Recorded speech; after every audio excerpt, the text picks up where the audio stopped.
To je zdaj, mislim, da tretje srečanje na temo alternativa obstaja in prvič sem zelo vesel, da je tudi mnogo novinarjev prišlo, upam, da se bo nadaljevalo.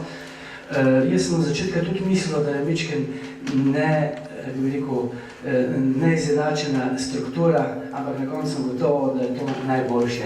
Tudi Franček, ti, ki si v ekonomiji govoril, si na koncu prišel na isto. Ne, da je bila ekonomija, sociologija, okolje manj pomembno, to vemo, da v Trsu in tako naprej delamo kot medsebojno, razumemo svet kot medsebojno prepletanje vseh stvari, ampak ta trenutek je področje, o katerem so prvi trije govorili, pa tudi Franček na koncu je ekonomija od tega odvisna. Če ne bomo etike, morale, kulture, predvsem politične kulture in seveda pravne države porihtali, lahko ekonomisti, sociologi, okoljevarstveniki dobivajo Nobelove nagrade, pa se s to državo ne bo nič spremenilo, če tega ne naredimo, bo pa naprej. Jaz bi pa tukaj samo večkrat še prišel na to pravno. Ne vem, kdo je tukaj najbolj kriv. Ali oni, ki so ugrabili državo, ali tisti, ki so se pustili ugrabiti. Pa bom samo dal primer.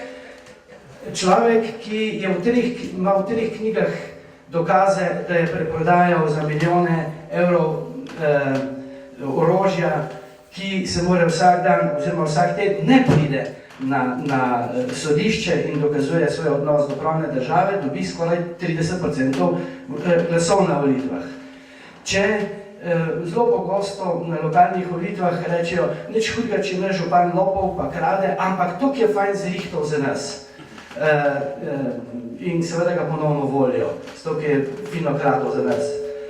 Ali pa tretjič, da politične stranke, vemo, tekmujejo v tem, da ne bojo upoštevale odločbe Ustavnega sodišča in zato tudi volitve dobijo.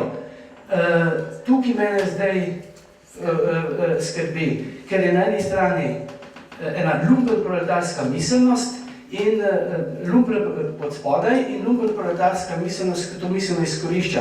Ni narobe, da imamo v družbi lumpenproletarce, posod so. Problem je, da je pri nas lumpenproletarske miselnosti 30% ali celo več. Hvala lepa.